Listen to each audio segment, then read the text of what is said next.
from Los Angeles, California. I'm Johnny Briseno. And I'm Brett Gaffney. Welcome back to A Word Before We Leave. You guys know the show. This is not about me. This is about the words that we say and the perspectives that we share. Johnny and I got the pleasure of meeting about a year ago. Almost. At a party of our friend Mason's. We were culling the Irish snakes to celebrate St. Patrick's Day. And we hit it off.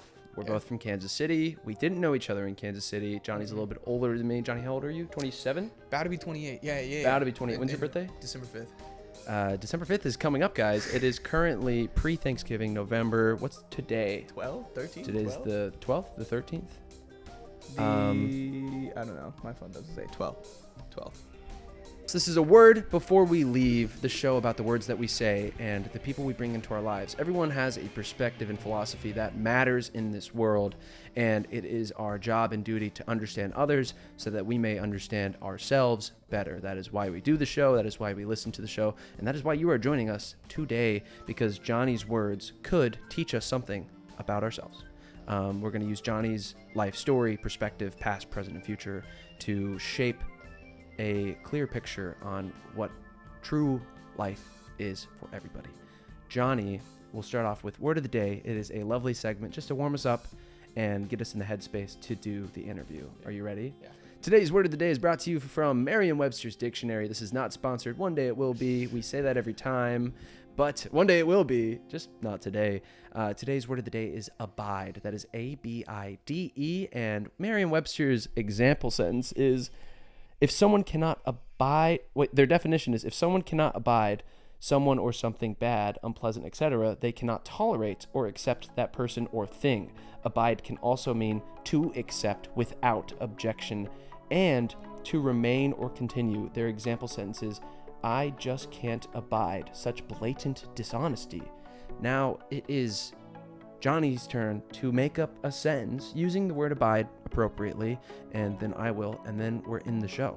I have to make it up. Make a sentence using the word abide. I mean, the only sentence You can quote a movie. Yeah, the only sentence I love is yeah.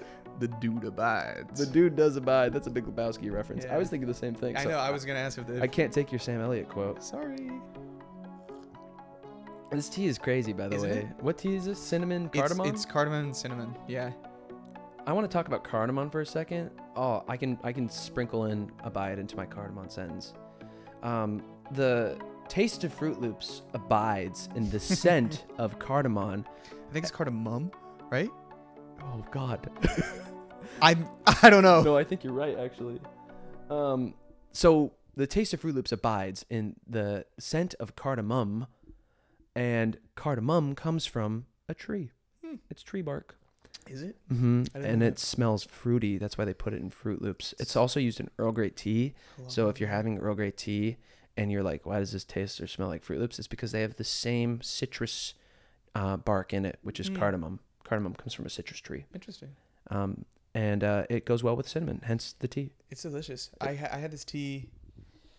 Oh my gosh, maybe like 4 years ago. 3-4 years ago, I was working this like really weird YouTube gig, and they had a bunch of tea, and this is one they had, and it was incredible, and I went out and bought it, and now it's a consistent buy. It's so cozy. All right, Johnny. Enough of tree bark and teas. I want to dive into. I think this is the best way to start the show. And I ask everybody the first question the same, and everyone the last question the same is what gets you out of bed every single day, and what has been getting you out of bed since you've been born. Essentially, there's got to be something that drives you. And take it away when you're ready. That's a great question. Recently, I don't know what's been getting me out of bed. Honestly, I think nothing more than like the necessity to leave my bed, truthfully.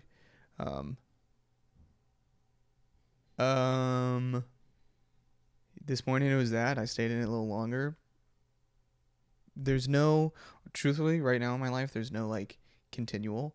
It's like the other 2 days ago, I was up at 6:47. I was just up, and I was like, all right, I guess I'm just going to get up. And I had a solid to-do list and a solid approach on what I was doing that day. And then like that was kind of my drive for that day, was the excitement to like get through my to-do list and do everything.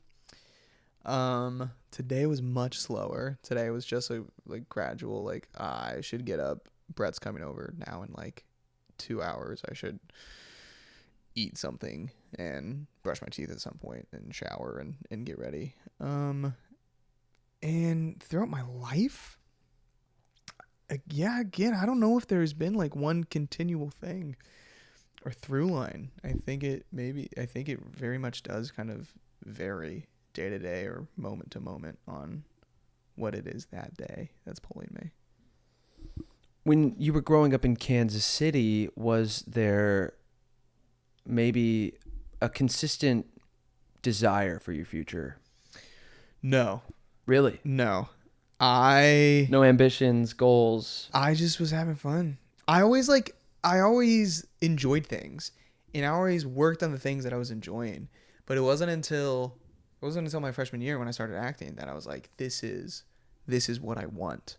This is what I want to do. But before that, it was just, I'm the youngest of 7, and so my life was dictated by other people so consistently. And I woke up when my parents would come in and tell me to get up, and my schedule was planned based on what they had going that day and what everybody else had going that day. If I had to tag along to my siblings' volleyball game, or if we had a thing at church, or if the fence needed to be built or the house needed to be painted, there was like I was just kind of like at the will of what was happening around me. So I really just kind of like followed that for so long. What would you describe your childhood like? Was there any consistent people? Youngest of 7, there's got to be some stories, right? Yeah. Like sure. What was the regular day to day for Johnny? Even if you were on the move to different spots. That's a great question. If it's in the week, like, or if it's in the school year, it's get up super early because You're in Kansas City, Missouri? Yeah, the Missouri side. I'm like 45 minutes south in Lee Summit. And my parents worked a lot. My father taught in the inner city in Kansas City. My mom is a nurse practitioner, and they weren't like around a whole lot in the week because their schedules were so crazy. Yeah. My mom would work overnights, or she'd work super early in the morning or really late at night. And my father did a bunch of after school programs. And so he would be gone really early to make it into the city before like 6 or whatever. So he'd be gone by like 4:35. My mom, a similar thing. And so they would drop us off. There were like a handful of different people that would watch us in the morning. I was in preschool. I had a teacher, Miss Chip. She would watch me. She'd drop Would me she off. come over? No, my mom would drop me off on her way to work. Okay. At the preschool? At Miss Chip's house. And At Miss Miss Chip's Chip house. would take me. To preschool? Yeah. And she was also your teacher? Yeah. Gotcha. And then when I got into school, we had a neighbor that we would call neighbor Grandma. And she was like 3-4 houses down. Sure. And we would just go over to her place. She was up really early. She was really old. And she would just like make us breakfast and eat waffles. We'd play golf, the card game, and watch SpongeBob on our TV. Neighbor Grandma. Love neighbor Grandma. She's still around? No. She was old. She passed like probably like 15 years ago. She passed a long time ago. Rest in peace. And her son still lives there. But yeah, it's crazy. And then we'd go over, and then after school, I would come home. Oftentimes to nobody, either just my sibling Timmy, who's the closest to me, Sure. and be him and I, or just myself. And so I would just like watch TV, hang out outside, heat up pizza in the oven, and just wait for them to come home. And grateful that we would have a family dinner. We'd sit down and do that, and then I don't really know what I would do after that. Watch my brother play video games. One of 6 brothers? How many brothers? I have 2 brothers. And then 4 sisters. Yeah. And then what's the oldest? And how far apart are you from Amanda's the oldest? 54. 54. And then you're About to be 28. So 28. about half. All right, half her age. big gap. Yeah. Huge gap. Yeah. Did that affect the way you had an outlook on life as a kid? Do you think growing up in a big family gave you maybe a different perspective from your friends or from the people that you were around as a kid? I don't think I acknowledged it. I don't think I knew any different. Because that was your world. Because that was my world. Sure. And I think as a kid, I don't necessarily have the wherewithal to be able to notice. You're like, wait, other people are living different lives. Yeah, and it's like I'm 5. yeah, exactly. It's like, yeah, I'm in 5th grade. I don't know. I can't be like, I can tell you're an only child and I'm the youngest. Yeah. Like it was just kind of, it just was. Having a big family was just so normal and regular to me, and it's, yeah, and I loved it. I'm really grateful for it. How many rooms were in your house? Did everyone live at home when you were a kid? So there was never a moment where all 7 of us lived. Sure. Lived in the So same it room. almost felt like your siblings were coming to visit.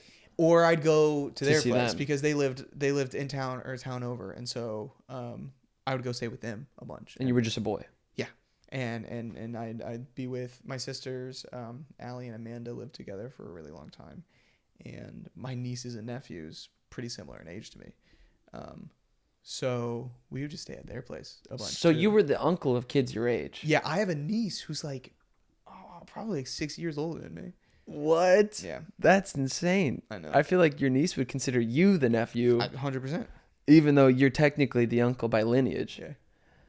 That's interesting because I feel like a lot of people most people don't come from a family of 7 kids. Mm-hmm. Most people come from a family of maybe 7 cousins, 11 Mm-hmm. cousins, 5 cousins. Yeah. So how many cousins did you have as well? On my mom's side, we have Hayden, Nate, Michael, and then we have 2 step cousins, Hillary and Dylan, who married in probably when I was in like 3rd grade, 4th grade. So they've been my cousins. So 5 cousins on my mom's side, and then 6 cousins on my dad's side. Yeah. Wow. Yeah.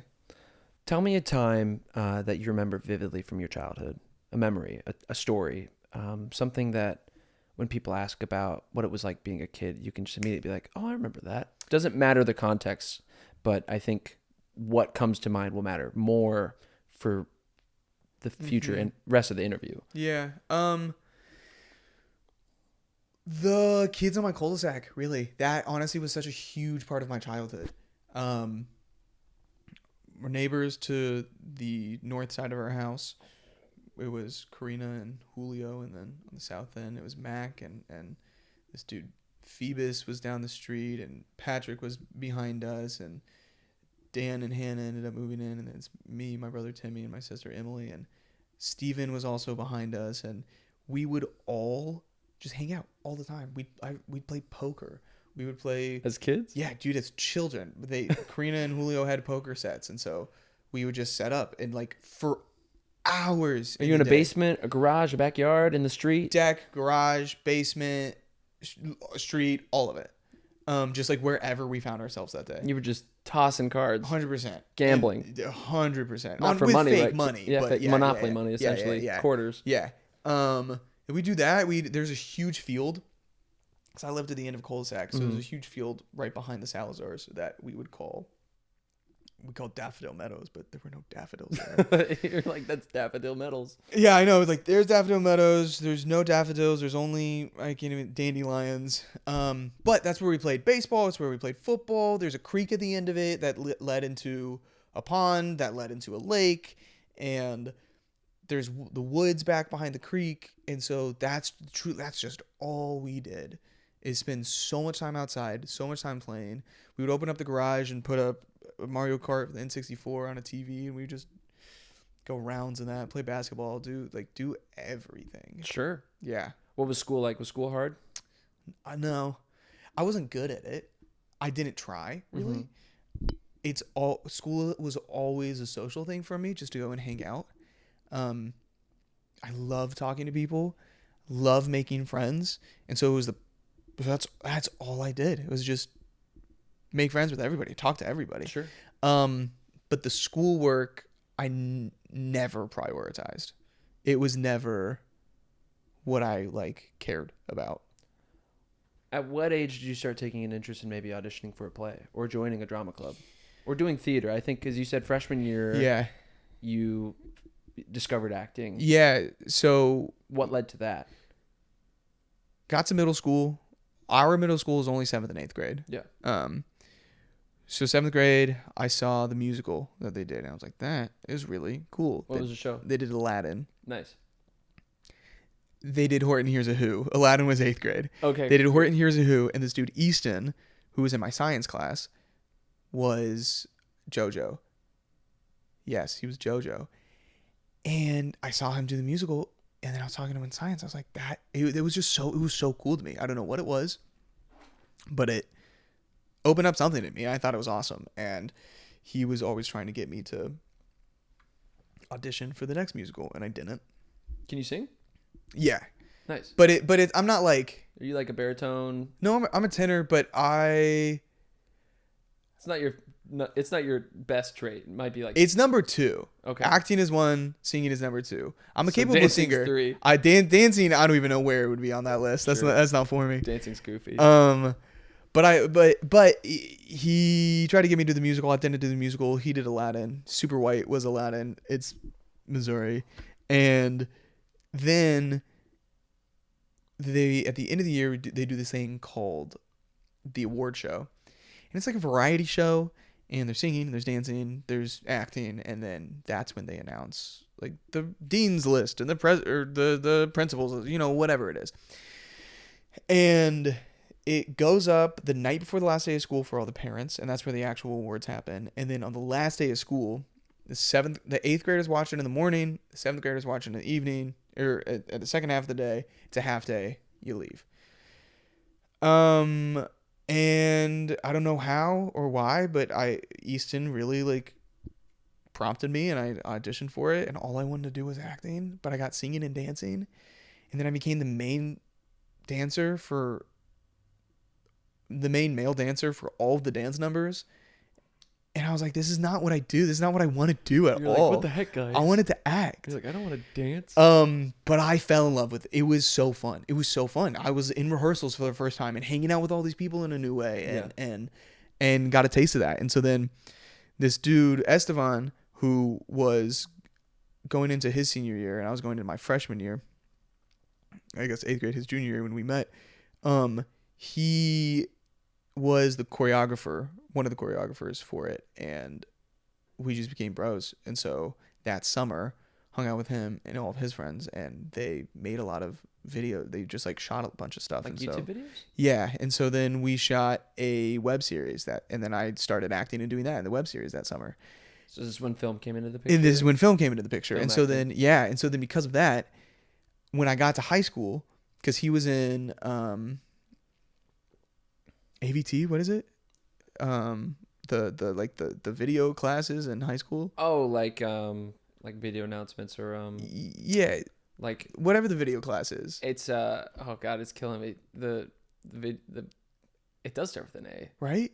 ABV or AV. Is it AVT? The AV Club? AV Club? I think that's It's what it the is. AV I guess Club? audio video. Audio video. Everyone in the chat. It's Like, like, dude, this is AV, audio. No, AV. this is AV. They're like, this is video and audio. Shout out. We're in Johnny's place, by the way. If you're watching on YouTube or Spotify, this is Johnny's studio. This is my place. We always take the podcast to the people we interview so that we can show and also exist in a day in their life, essentially. This is what my day to day looks like. I have a right now, podcast every day. I mean, not a podcast, but like this is your space. Yeah, This is where you yeah, live. yeah, This yeah, is the vibe. Yeah, very This much is so. curated by Johnny, and Yeah.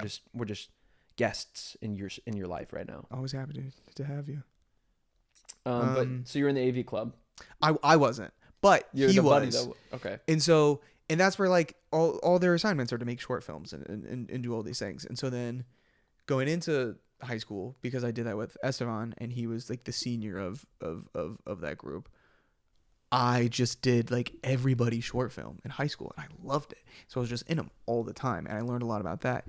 And then freshman orientation before school started, I just knew I was like, I'm gonna do theater. So I beelined it to the drama club booth, met Mr. Ackers, who became my mentor throughout all of high school and beyond, and signed up, and then auditioned for my first play, which was Moon Over Buffalo.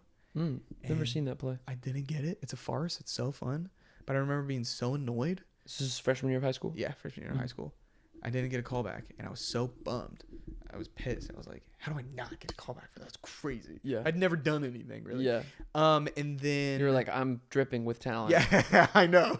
You're like, how does he not see This me? is crazy. Yeah. You're like, did you go to my middle school shows? Did you watch me dance to Tayo Cruz? Yeah. No. You're like, obviously that was my not. moment. People ate that up. But then I auditioned for the second play, which was A Christmas Story. Yeah. And I got that. Who were you? They created a character. He So not Scrooge. no, it was Ralphie, A Christmas Story, the you'll shoot your eye out. Oh, you're gonna shoot your eye out. Yes. And so which is like Were you Ralphie? I was not. I was so they had Santa classroom Claus? students and my teacher cut up a bunch of parts to like to let more kids have more lines. Yeah, good play has a lot of people in it. Yeah. So I was just given maybe like 4 or 5 lines that were really belonged to Ralphie's friends that he just kind of cut up. The cast list for that came out and I cried because I was like, I'm so unimportant. I'm below elf number 2. This is crazy. But I had the time. You had the time of your I life. had the time of my life. It was fantastic. Can I ask? Yeah. Where do you think? I feel like there was maybe a weight of insecurity around making it in these shows, and I think a lot of younger high schoolers can relate to this, especially in like a competitive theater nature. I mean, I didn't make shows in high school, and it broke me a little bit. Yeah. And I don't know why I took it so seriously, but maybe looking back now, you can be like, why did I react that way? Why was it like? What was that thing? I know that I'm competitive, and my whole life I played sports. And then when I got to high school, dropped everything.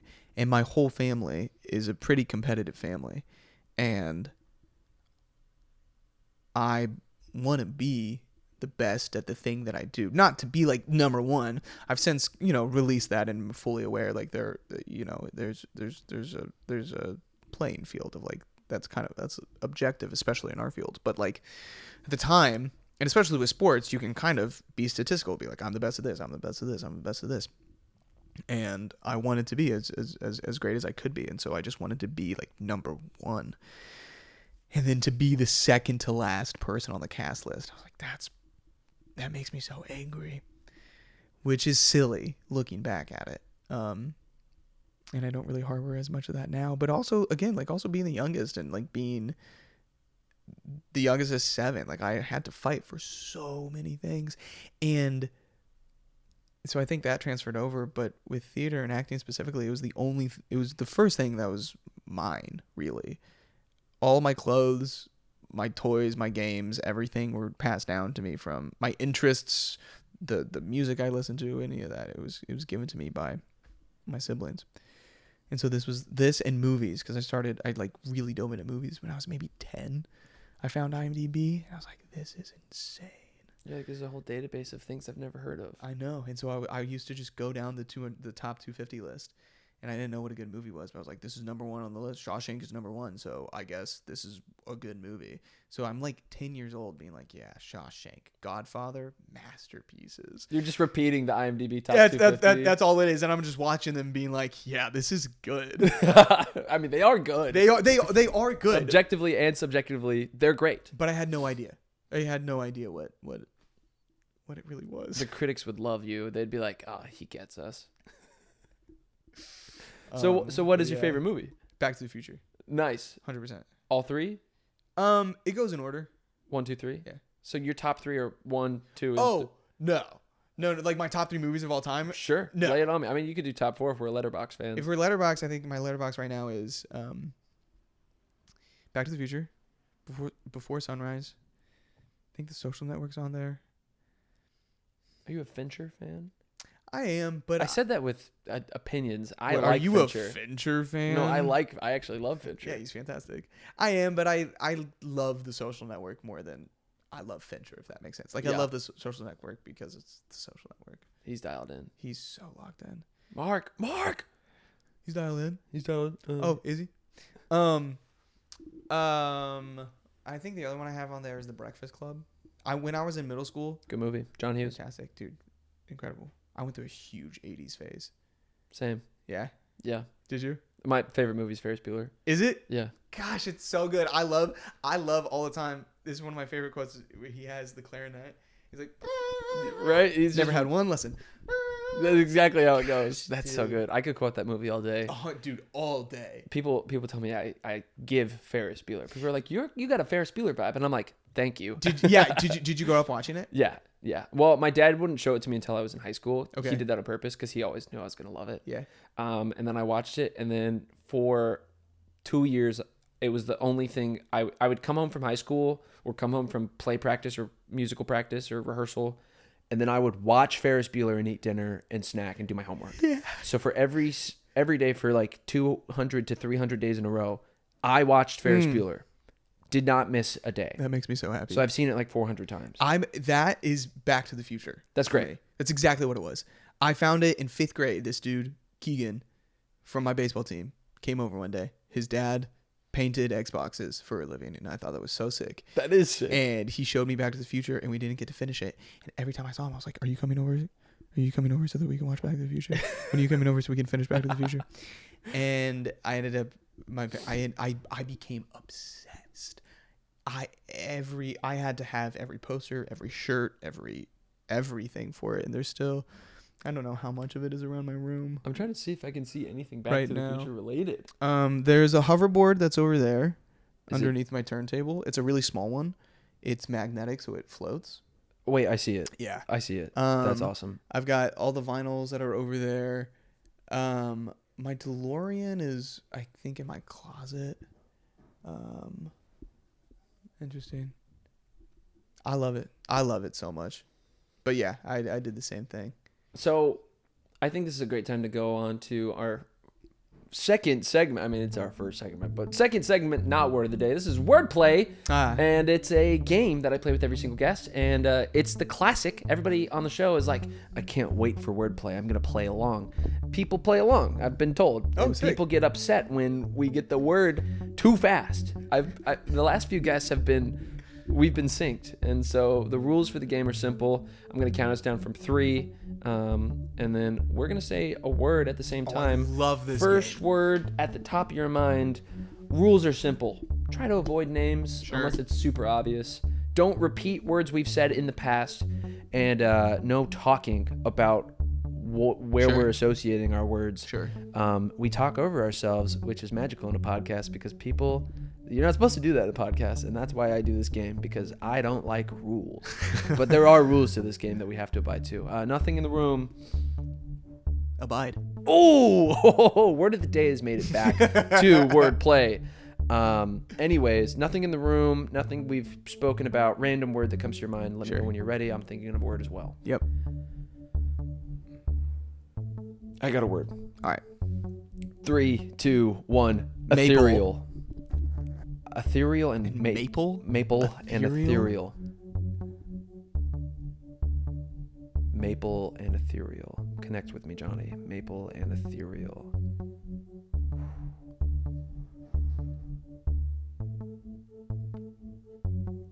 I got a word. Okay. 3, 2, 1. Yosemite. Canada. Okay. Canada and Yosemite. Yeah, I don't know how many maples you have. I got a in word. Yosemite, but... First thing that came to my mind, I got a word. I'm sending it to you with my brain waves. See, this is when it stresses me out. Don't be stressed. Relax. Sink into the words I'm sending you with my mind. It's one word. Canada and Yosemite. Sure. 3, 2, 1. Syrup. Region. Region. Region and syrup. Some people say syrup. Some people say syrup. What do you say? Syrup. Syrup. Yeah. I say it fast too because I don't want Syrup. people to be like, it's maple syrup. I'm like, it's. If you say it fast enough, they won't catch it. I'm like, phonetically, it's syrup, but okay. Region and syrup. Syrup. Syrup. I got a word. I don't know. I got a word. Region and syrup? Yeah. Okay, sure. 3, 2, 1. Ontario. Ketchup in Ontario. I got a word. Why do you get them so fast? I do this a lot. Ketchup in Ontario. Oh, sure. 3, 2, 1. Chips. Fries.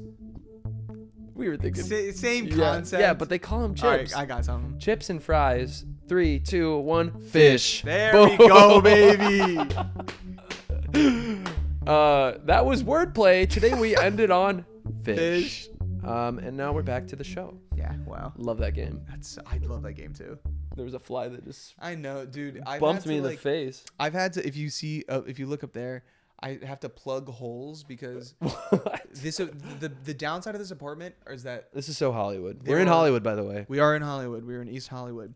Fun thing about this. Okay, so this building, this whole street here. I don't know what actress it was, but like Parking was a parking sucks. parking sucks. I was about to say cussing's allowed on the show, but I try not to. Sure, Try to keep it PG. Parking's a bitch. parking's terrible here. Yeah. I park. I have a spot. It's not an actual assigned spot, but people don't park there often because it's in the red, Mm-hmm. and so I just park in the red, and I don't get ticketed unless I leave it for street sweeping. There's a street that I live by. It's a main road, and there's parking spaces on it, and there's signs that say 1 hour parking, 8 a.m. to 8 6 p.m. Oh, 6. But it's just 1 hour parking, and I parked there for days. See, that's They don't check they don't really check. unless it's a busy area. Yes. My area is just a neighborhood. So the places I'm sure there are so many more, but I know like around This is LA, by the way. I mean, we're in Hollywood. Los Angeles. There's places, I don't know, there's busy places in WeHo. They'll check. Silver check it. Lake, they'll check. Highland Park, they'll check. Santa Monica, they'll definitely check. But over here, they don't check. I am parked to the meters all the time. Rarely will I get a ticket. My theory, the areas that aren't checked, parking street workers live in this neighborhood. Interesting. Why is that? Why that? Because one time I saw on a street cleaning day on my block, we have Tuesday side, Monday side. I go outside. It's time Yeah. to move your car. Yeah. A few people move their cars. A few people leave their cars. The ticketing lady comes Oh. and she starts talking with the guy. They hug. She drives away. No tickets. Street cleaning comes, goes around the cars. What's that about, huh? Interesting. Los Angeles parking services. Where's our taxes going? Well, I don't mind. I don't think it's an effective form of cleaning the streets. no. It's not. It doesn't work. No, It's a waste of money. it is. It's a way to get money out of us. Like, even if they didn't ticket, that's great. Normally they do on street sweeping days. Yeah. Those are $73 tickets. Yeah. They're And they so just pile up. They're so expensive. They don't do anything if you don't pay them. I know. They might boot your car. I got a couple that I haven't paid. I know someone that got their car booted after not paying 20. 20. And I said how long. I asked him how long it took. He was in an improv class with me, and he was like, "I've been accumulating them for 3 years." That's crazy. So it took 3 years for them to boot his car. Before that, they just add the tickets on. Listen, there's a world. You just pile up the tickets and then you move away. He hired a guy to take the boot off. That's yeah, dude. It's cheaper. He literally said it was cheaper than paying all 20 tickets. That's so. Of course, I have to. So I'm a little nervous because I got a couple tickets. I got to register my car tomorrow. So I'm afraid they'll be like, "We'll do it. You have to pay your tickets." Whatever. Well, that's tomorrow's Fingers problem. crossed. It's tomorrow's problem. Yeah, that is tomorrow's problem. Johnny, tell me about living in Los Angeles. You made the big move. I did make the big move. When did you make the big move? What was that like? October 2020. COVID. Mid-COVID. Mm-hmm. It was weird. Why LA? Well, Everyone has a different answer. It was because I got signed with an agent, and so I was like, I guess it's LA. Because originally, Was your agent based in LA? yeah, originally I was going to New York. That was always the goal. Johnny's an actor, by the way. I'm an actor, amongst other things. I don't know if I'm an actor. You were an actor. You act. I act. Well, I guess we'll touch on that. Yeah, we should touch on that. Moved out in 2020. I originally was going to New York. It was always the goal. I loved New York, and so we did Showcase in New York, my senior year of college. So we went. We had open Showcase on Monday, or closed Showcase on Monday, where we performed 1-on-1, or I guess 1-on-6 with 6 different casting directors and agents. And then Tuesday we had open. Anybody could come. You do different material. You have scenes. You do all this stuff. Wednesday, I had a handful of management meetings, which was really sick. I had a callback for Hamilton on Broadway, which was really cool. Whoa. And I was prepping that. And then Wednesday night and Thursday, Broadway shut down, the NBA shut down, COVID like fully hit, and everything went away. And so I went back to St. Louis because I went to school in St. Louis, hung around there until about August, and did a virtual showcase for Los Angeles, and thank the Lord, got signed with somebody out here, saved up all of my unemployment money, and went home for about a month and a half, 2 months, and was like, okay, well, I have all this money, I have an agent in Los Angeles, I guess I'm moving to Los Angeles, and I've been here for 5 years. That's how I got here. What was your first impressions when you got here? Oh my gosh. So I was staying with one of my best friends, Kevin. He, at the time, him and his now wife were living in Santa Monica, super close to the water. I grew up with him. He moved away in 5th grade, and we've stayed friends the whole time. And he moved to San Clemente, just down south. Him and his wife, Em, they had just moved up to Santa Monica a week before I had gotten to town. So I drove straight. Well, my buddy Jacob and I took a whole road trip. Took a week to get down here, got here. We split ways. As I was getting to Santa Monica, the Marine Lair was in. And I had no idea what the Marine Lair was. I was so concerned. I was like, is there a fire? Is this smoke? I have no idea what's happening. Because that thing is dense. Yeah. Sometimes it's smoggy too, so it's a little brown. Yeah, and which is why I was like, is something smoking? Like, this is concerning. But it doesn't really smell. No. Had to pee really bad. Nobody would let me pee. That sounds like Santa Monica. I know. They're like, you can't use our bathroom. Buy something. Yeah, exactly. Finally, ended up he wasn't off work yet, so I went down to the water, parked, went to the beach, Piss in the ocean. found a bathroom. No, could you imagine just walking into my jeans? Found a bathroom, peed there, sat down. I couldn't see like 100 feet around me. I sat down and just had this huge panic attack. For like, I was so tired. I was just not doing well at the time in general. And then in the middle of this panic attack, I get an audition for a TV show. And I was like, okay, this is really scary, but this is pretty sick. And that is that is exactly what happened. I did something else, but whatever. Sorry, Mom. The first thing I did was stop at a dispensary. There was this dispensary in Santa Monica. Stopped there. Then I went to the beach. Didn't even smoke it. I just sat down and I had a panic attack. Got an audition. And I was like, okay, we're here, I guess. Wow. Yeah.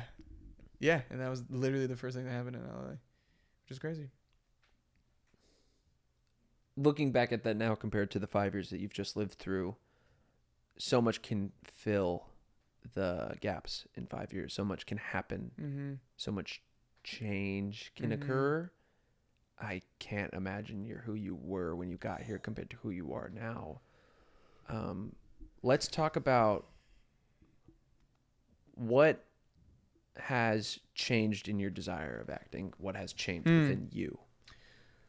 Because you did say you don't even know if you're an actor. Yeah, I think that's because you act. I do. That's really dramatic. Commercial. Yeah, you do. But I don't know. Is that acting? Are either one of those really acting? Hey, the vertical people could be watching. They probably are. They are. I mean, it is acting. It's no shame for verticals. This is more different. It's more specifically my approach to verticals, which is all completely, my own doing. It is what I make it. Verticals are for the people that don't know. I get parents that watch this. They're like, "What are you talking about?" So verticals are soap operas, very telenovela, shot vertically to be viewed on your phone. They're feature length projects, sometimes 50 minutes, sometimes an hour 20. And they are split up into 60 to 90-second episodes.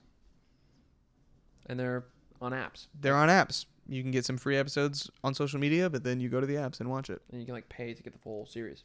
Yeah, or people pirate them all the time. For sure, too, so you can totally you can do that too. Yeah, real shows being like, don't say that. Yeah, all of them, dude. There's so many now. There's so many. There's like 1 million. There's so many, and they're fun. And I don't get me wrong. Like, I love them. I love them so much. And they gave me what I wanted for the longest time. And we talk about change. For the longest time, especially when I got here, all I wanted was To work? yeah, my goals have shifted and maybe not shifted because I still want similar things that I wanted when I got here. But there are more things that I want as opposed to just like such a linear version of what being a successful actor looked like at the time to me. And but I wanted so badly just to be a working actor and to be a full-time actor. That's all I wanted. And I'm so grateful for Verticals because before that, I mean, I did short films in high school, but nobody knows what they're doing, not even the people who are making them. And I did commercials and stuff throughout college and high school too, but even that felt different because you're just a placeholder, really. And I've always just done theater. So Verticals were the thing that allowed me to be consistent on set and know the lingo and be like, is this my 2 for B cam? Where's this? Learn the hierarchy of the set, what a first AD does, what a second AD does. Like really, really get that on set training that I could not have gotten in other places. And it's also giving me so many wonderful things and tools to be like, okay, great. The scene where my grandma dies now got moved, that we were shooting at the end of the day, got moved up to right after lunch. How do I find myself authentically in this place in a time constraint? What do I do? What did you do? That's a good question. For me, there's this poem that really resonates with me. This is a Mary Oliver poem called For Tom Shaw, and it's beautiful, and it's a call and response, and it's 6 lines, super roughly. This is not verbatim, but it's why do I feel this cold? It's for the death of your friend. Will I always feel this way? No. Yes, but over time it will diminish. What is the purpose for it? Wasn't your friendship always as beautiful as a flame?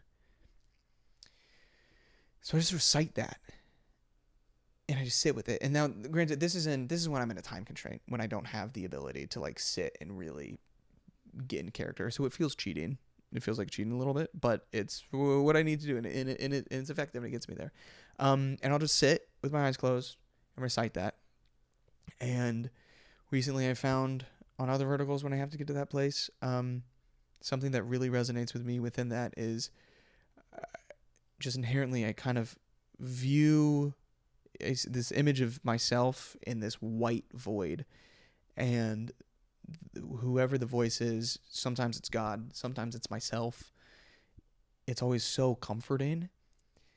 And recently I have this image of me telling this to my future child, which really breaks me, because to me the poem is this loss of innocence and this like comfort of an understanding of like your new reality and this pain and the sadness that is now a part of you that you have to figure out a way to live with, and the voice just feels like such a knowing presence that is so gentle. And to me, having to tell this to my future child breaks me, because even if it's like my nephews, because it's like, I don't know, maybe you have this, maybe you don't, but like there's a moment in your life, whatever that moment is, that you have a realization that what you thought was the way this world works is not actually the way that it works. And I think that breaking point is really sad. And to have to witness somebody I love also make that realization sucks. That was so well said. Yeah. So that would do it if I was on set for a vertical and I'm like, my grandma died an hour and a half after launch. All right. yeah, right. Yeah. Wow. Yeah. I'm glad you brought up poetry, because recently you've been posting on Instagram little videos of your writing, and a lot of them are love letters to people from your past, people that you love, people that you know. And you don't have to answer this if you don't want to, but I feel like there's been an undertone of grief to them. Yeah. And if you're open to sharing what is grief to you, you don't have to if you don't want to. No, I think this is a wonderful question. I don't totally know. Grief has been different throughout my life in so many ways. I'm not alone in experiencing grief, so I'm not even gonna. I think it's important to talk about. I mean, everyone I've talked to on the show has experienced grief because everyone experiences grief. Exactly. At some point in their life, and when they do, it's like the words. I mean, someone could be watching this right now. Yeah. Grieving. Yeah. Something, somebody, some idea that has been ripped from them. Yeah. And I think giving space for those harder feelings is why I do this. Yeah. It's why this show matters, in my opinion. Which is beautiful. No, you're right. Which I love everything that we've been talking about, but I love that we're getting into this because in reality, those things like are and influence me, but like, I mean, this feels like who I am. Yeah. Especially right now. But grief, I don't know. Grief is kind of this thing that consistently kind of envelops me. And some days it's really beautiful. And some days I'm so grateful for it because there is an experience, like there is a thing with the experience of grief that is almost proof of like the love that you had and proof of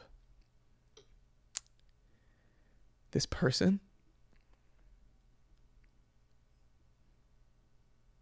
And some days grief is like so heavy and so frustrating and a thing that I don't even think I recognize as grief. But I'm moving slow and my thought process has shifted and it's like, oh, right. You, me, I am like, I don't know. It's all kind of what this is. My oldest sister, Amanda, she just passed away about like 5 weeks ago. I'm sorry. I appreciate that. Oh gosh, it sucks. And I've experienced a lot of grief in my life. When I was 17, one of my childhood friends died in a car accident. And then those are shoes in that little blue Adidas box. And then the next year, these two dudes, Nate and Tanner, we weren't like best friends or anything. They were really closer to my close friends. They passed, and so then I was just sort of around that grief a lot. And then the following year, Sam, another dude I grew up with who lived behind the creek, across the creek from me, passed away from cancer when I was 19. And then grief didn't really exist for a really long time. And then this past year, my high school theater teacher, who was a really good friend, passed away very suddenly in the summer. And then later that summer, my grandpa passed away. And then my sister just passed away super unexpectedly. And each one, this is why I'm kind of saying I don't really know what grief is, because I thought I knew. I thought I knew so specifically what it was and how to deal with it. Because I've lost family, I've lost friends and I've lost older family, but I don't know, siblings different, man. That's a really different one. And it feels different. And I still don't really know what it is, what to do with it. But what comes with the poetry has been really wonderful to sit and to like remember, and I feel like that's the most accessible way for me to experience my grief and to express it and express my love as well. And I think it's really beautiful that you mentioned that they seem like love letters to people, which I'm grateful for, because I don't think I actually recognized that they were, but I'm sitting back and going through them like, oh, he is right, they are. And I think that is really special. subconsciously the ones that I have chosen to do something with.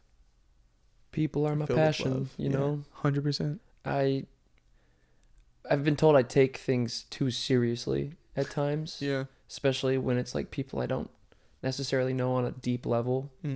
But I think life's too short to not take it seriously. Yeah.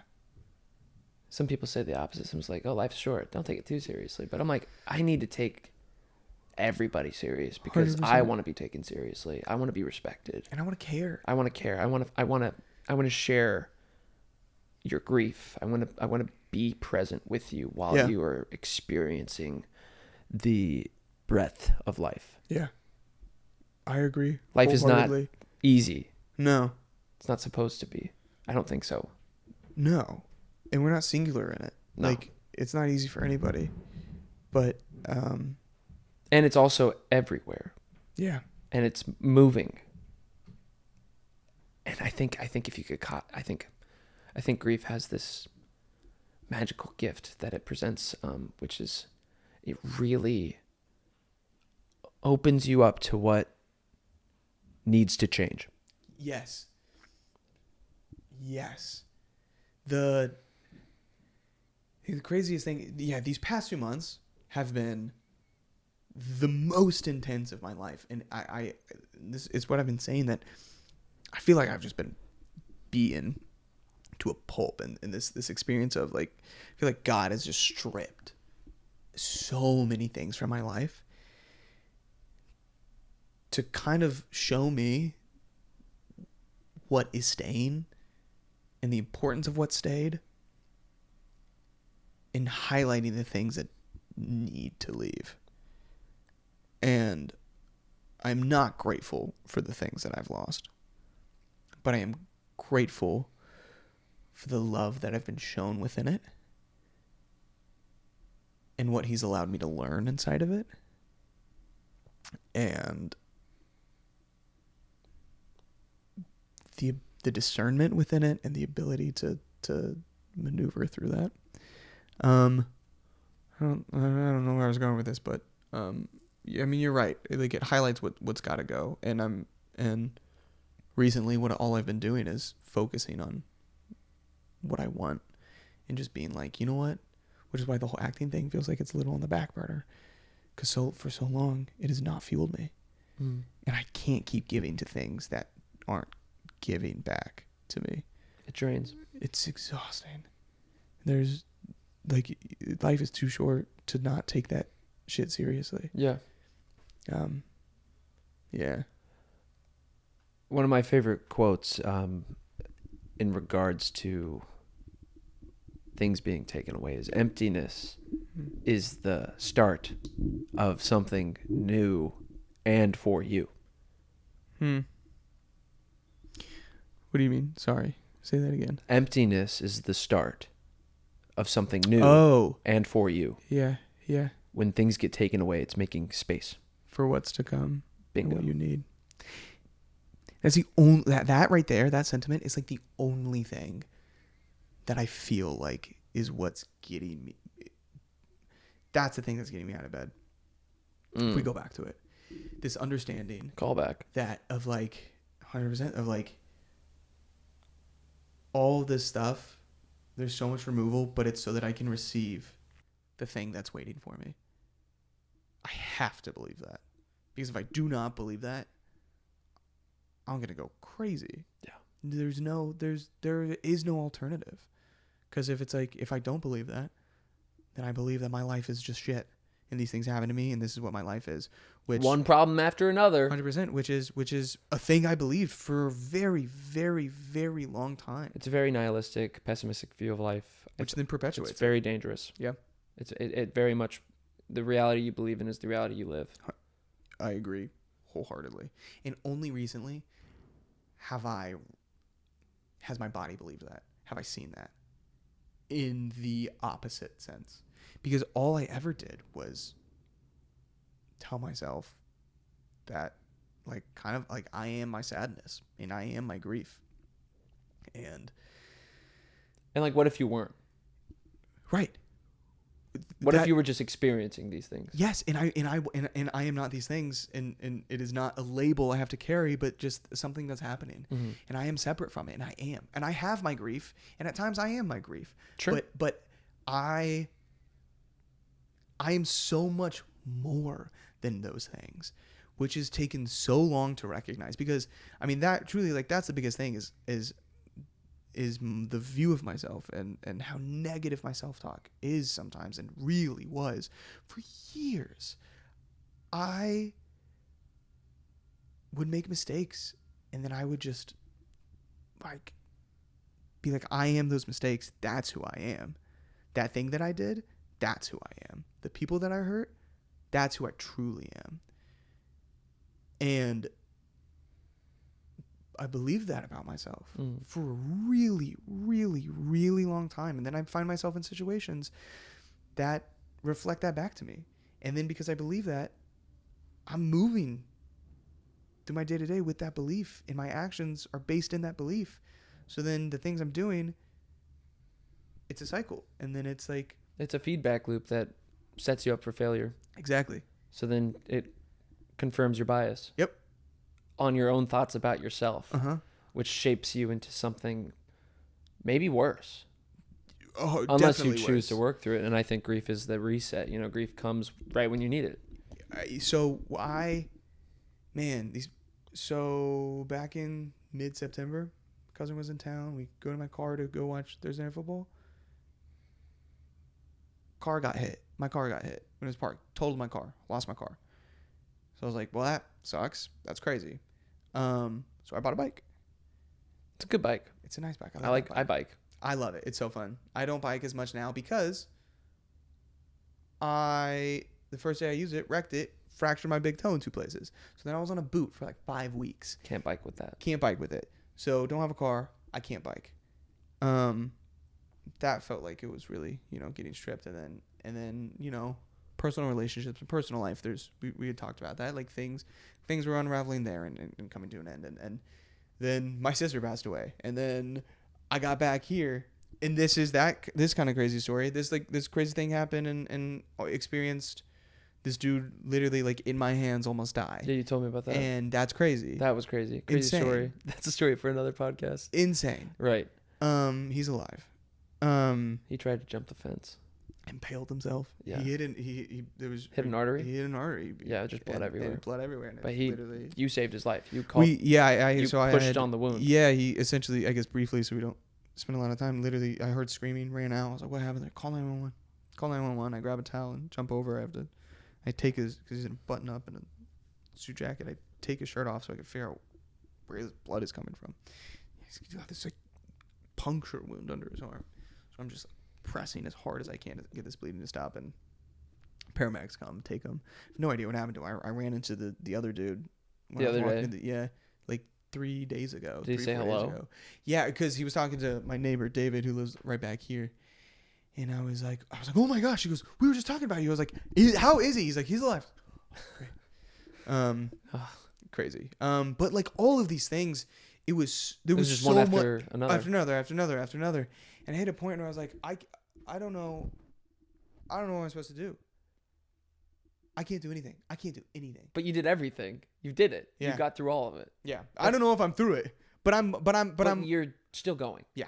And it's in part to like, it's the love of my family. It's my community around me. I've been in EMDR therapy for like 6 months, which has been so transformative. And I don't know what that is. If I'm going to sound like I'm in a cult, I don't know what it is. It's eye movement desensitization something. I don't know what the R stands for. I think that's what the first 3 stand for. It's anything, the movement is bilateral, so you can hold like something in your hand, in either hand, that vibrates on the other side. I follow a dot on a screen. It's really difficult because you bring up your trauma and like the things in your life that cause a bodily response, and all you do is focus on that memory. You just think about that memory and think about what it does to your body, where you go. For me, I'll follow this dot. I don't know how long it is. 45 seconds?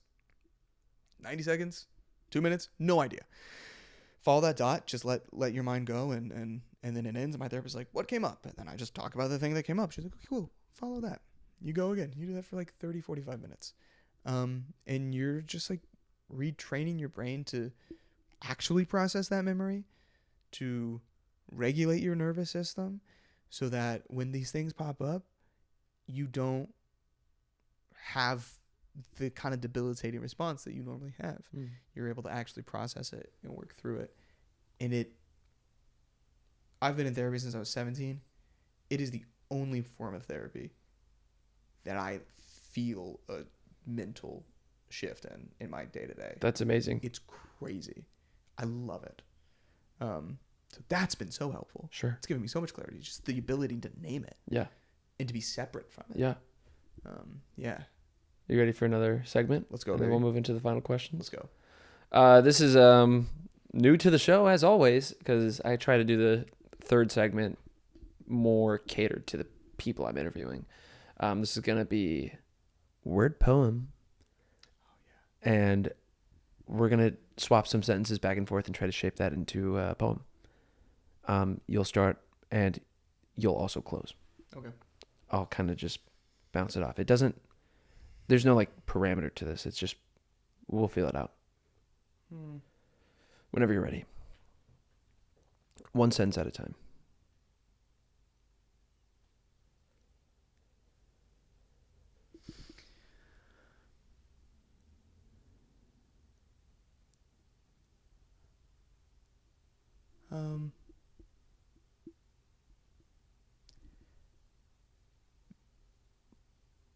There is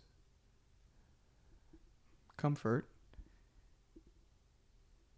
in the ability of being present with another.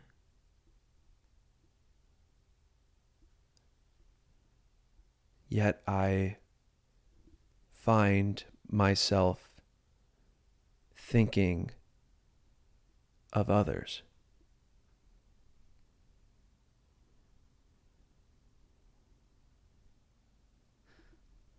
So that while in communion,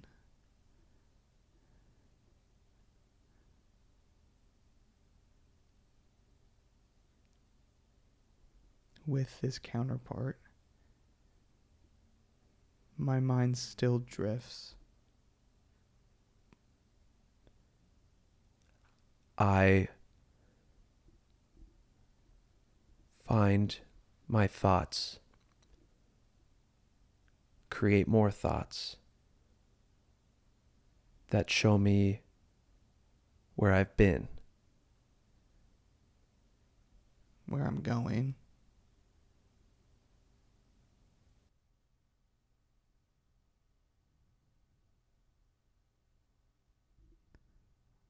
where I'm at.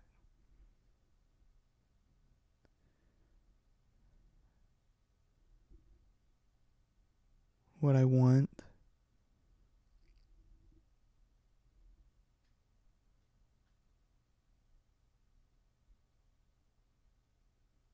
What I need.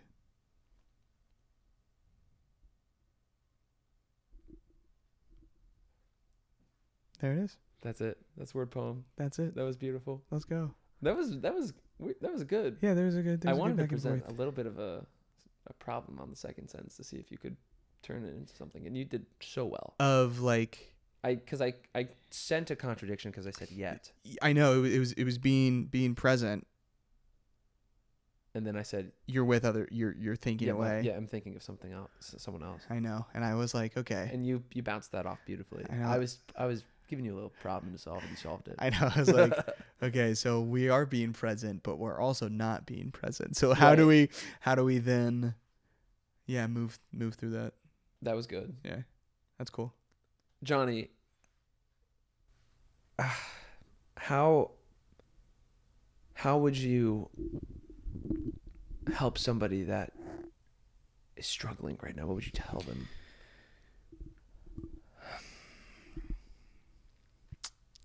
If they were in the room with us and they just told us something hard. I'd first preface it with I don't have any answers, and I can only speak from an experience of things that helped me But I think that the best thing that you can do is to be quiet and to listen to what is coming up and what you need, and to honor that. That if you are sad, then to be sad. And if you don't feel any sadness, then don't feel guilt. And to try to channel that into something that fills you. What do you want in life? Yeah. I want to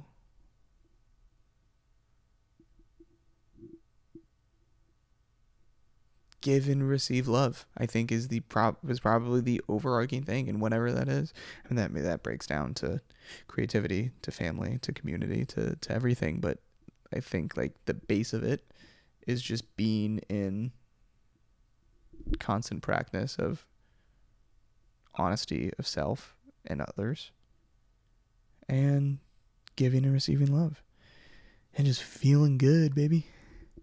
Feeling good does feel good, I have to say. I mean, it ain't easy being cheesy. It ain't easy being cheesy. What do you need? What do I need? What do I need? I need to listen, really, to continue to listen. Listen to, I think right now in my life, it's selfish a little bit, but listen to myself. I need to listen and be honest with whatever's happening inside and whatever's pulling me to any direction.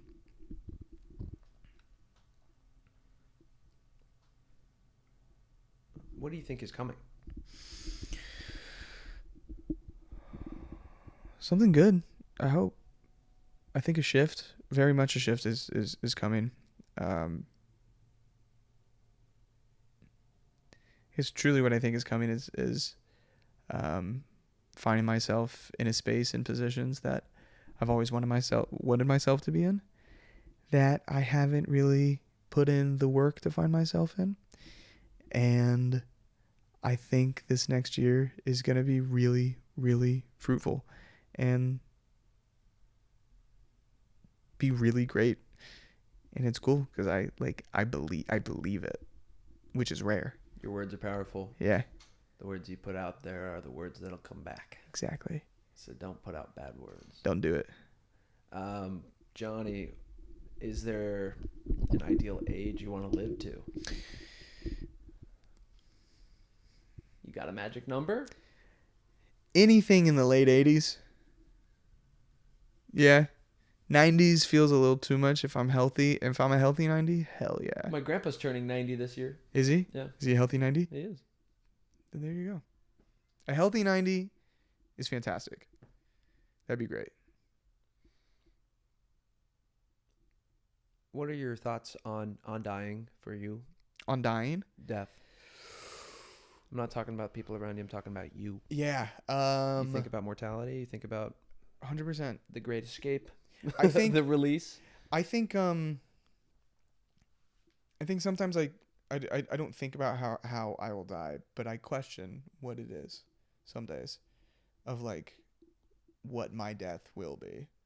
I don't spend much time on it because it's not fun, but I am curious, For sure. morbidly, of like, For sure. is it an accident or is it natural causes? Like, how do I die? I think it's an important thing to think about safely for Yeah, a short amount of time. Yes.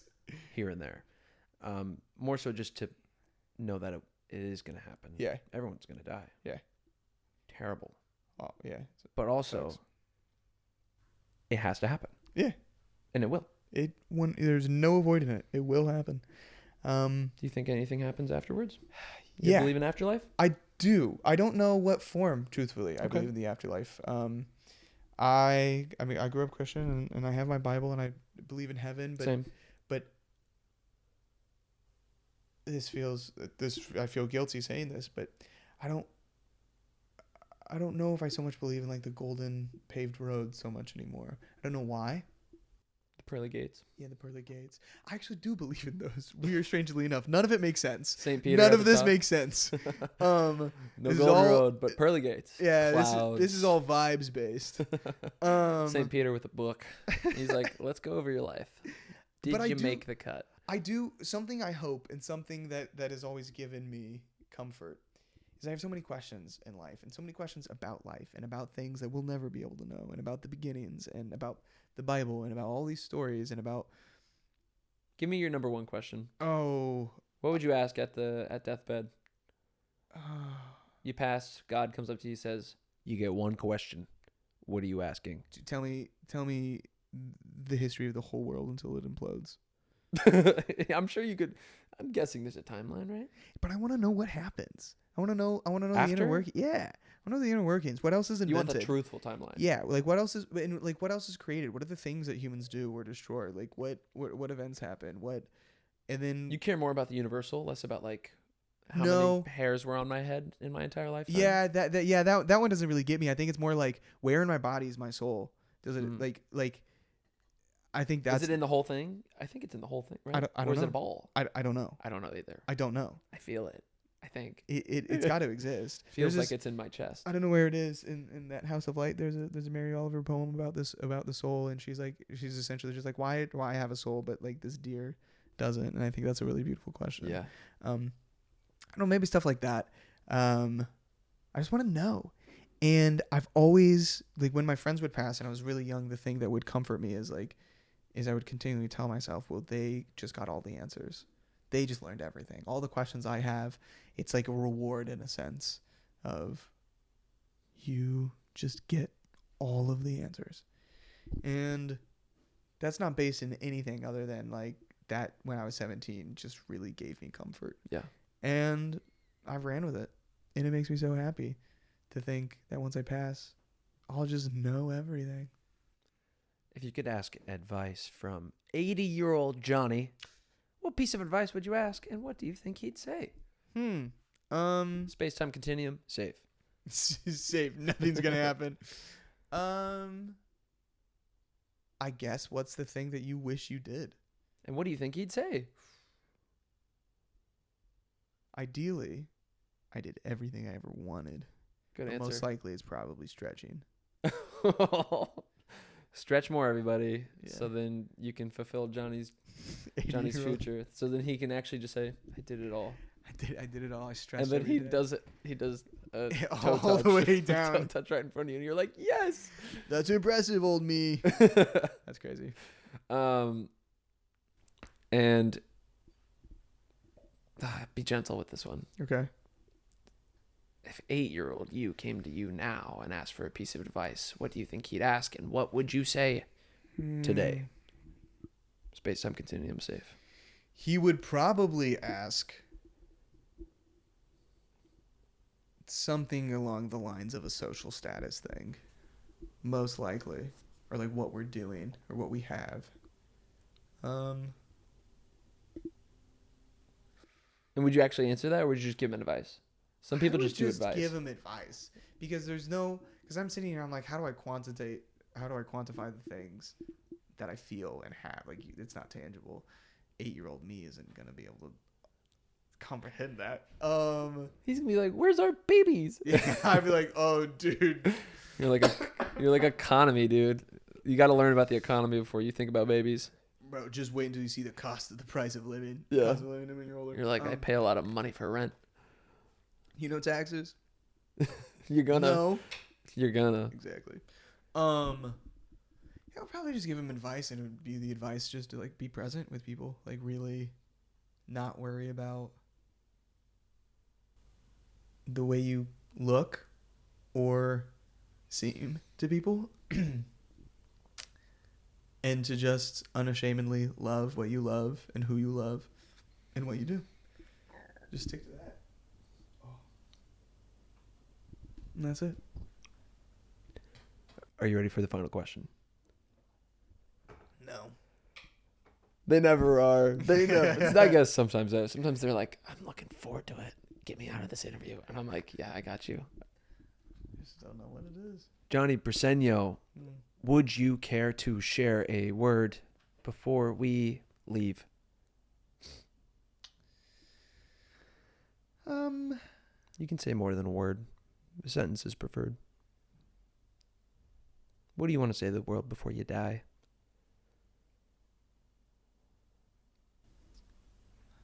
My current thing is just find the thing or the things that fuel you and make you happy. And don't hurt anybody. And fill your life with it. That's probably it. Find the things that fuel you and make you happy. Don't hurt anybody. And I actually don't remember the last thing I said. do that. Do that, I guess. Make you happy. Do that thing. Do what fuels you. Yeah, just do. And don't hurt other people. Yeah. There you go. And make cool shit. Ooh, yeah. Like this. Like this. This has been a word before we leave. I'm Brett Gaffney, and this is Johnny Briseno. We are in Los Angeles, California. Thank you so much for tuning in. I want to say thank you to everybody who has joined us today from Spotify, Apple, Amazon, YouTube, you name it. Even if this is just a social media clip on your phone, you rock. I want to say thank you to everybody, but specifically I want to say thank you to you, Johnny, for inviting me into your space and for allowing us to hear your story. And our conversation is never going to do justice to a whole person, but God is it making things more clear for everybody that gets a chance to tune in. I want to say thank you to Rick Galloway for sponsoring the creation of the podcast. I want to say thank you to our previous guests that have been on the show. Your words matter, and the words that you put out into this world are everything and anything, and that is the magic of why we do it. After all, it ain't easy being cheesy. It ain't easy being cheesy. Maybe you too can